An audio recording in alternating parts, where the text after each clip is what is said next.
لکھا ہے ایک ضعیفہ تھی کہ جو مکہ میں رہتی تھی، وہ ان باتوں کو سنتی تھی مگر خاموش رہتی تھی۔ وہ سنتی تھی محمد ہے کوئی ہاشم گھرانے میں، وہ کہتا ہے خدا بس ایک ہے سارے زمانے میں۔ وہ سنتی تھی حبل کی لات کی تذلیل کرتا ہے، وہ اپنے حق کے فرمانے کی یوں تعمیل کرتا ہے۔ وہ سنتی تھی جو اس کے ساتھ ہے وہ ہے غلام اس کا، مسلمان ہو ہی جاتا ہے جو سنتا ہے کلام اس کا۔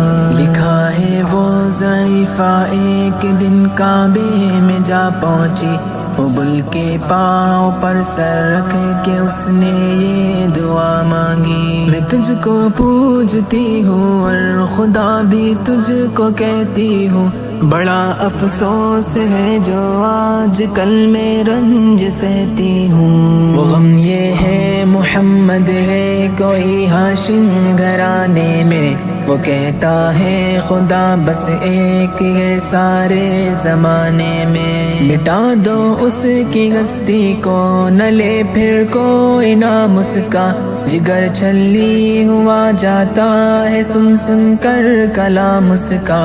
دعا کر کے اٹھی سجدے سے اور وہ اپنے گھر آئی، سمجھتی تھی یہ دل میں اب میری امید بر آئی۔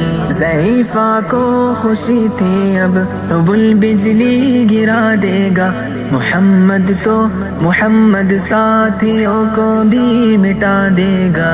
مگر کچھ دن گزرنے پر نہ جب امید بھر آئی، دعا کر کے حبل سے اپنے دل میں خوب پچھتائی۔ غرض ترکیب اس نے سوچ لی یہ خود ہی گھر آ کر، کہ چھوڑوں گی یہ بستی میں رہوں گی اور کہیں جا کر۔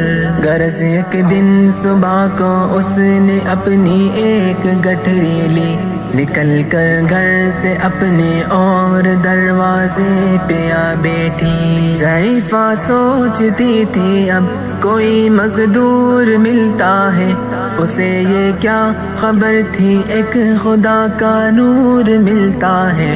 فریضہ صبح کو کر کے ادا سرکار دو عالم چلے جاتے تھے کعبہ کی طرف وہ رحمت عالم۔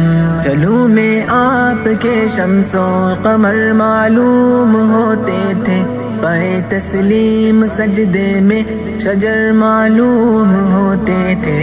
ضعیفہ منتظر مزدور کی بیٹھی تھی گھبرائی، یکایک سامنے سے چاند سی صورت نظر آئی۔ ضعیفہ نے کہا بیٹا یہاں آنا، بتا کیا نام ہے تیرا؟ کہا مزدور ہوں اماں، بتا کیا کام ہے تیرا؟ کہا مزدور ہے گر تو چل گٹھری میری لے کر، میں خوش کر دوں گی اے مزدور مزدوری تیری دے کر۔ یہ سن کر آپ نے گٹھری اٹھا کر اپنے سر پر لی، ضعیفوں کی مدد کرنا یہ عادت تھی پیمبر کی۔ غرض گٹھری کو لے کر منزل مقصود پر آئی، کہا دل سے کہ اے دل اب تیری امید بر آئی۔ کہا بیٹا جو تھی دل میں تمنا ہو گئی پوری، محمد تو محمد ساتھیوں سے ہو گئی دوری۔ لگی دینے جو مزدوری ضعیفہ آپ کو جس دم، تو فرمانے لگے اس دم حضور سرور عالم۔ یہ کوئی کام ہے اماں میں لوں اب جس کی مزدوری، کوئی گر اور خدمت ہو تو وہ بھی میں کروں پوری۔ یہ فرماتے ہوئے کی آپ نے جانے کی تیاری، ضعیفہ سے اجازت چاہتے تھے رحمت باری، ضعیفہ نے کہا بیٹا ذرا ٹھہرو چلے جانا، مجھے ایک بات کہنی ہے ذرا سن کر چلے جانا، یقین جانو کہ اب مکہ میں جھگڑا ہونے والا ہے، میں سمجھاتی ہوں تجھ کو اس لیے تو بھولا بھالا ہے، وہ مکے میں قبیلہ ہاشمی نام و لقب والے، وہی بیٹا جو ہے سردار عبد المطلب والے، انہی میں ایک جواں ہے جو سنا جاتا ہے ساحر ہے، کہ اس فن میں مگر بیٹا وہ اپنے خوب ماہر ہے، وہ سر ہوتا ہے جس کے تخم میں الفت بو کے رہتا ہے، جو سنتا ہے کلام اس کا وہ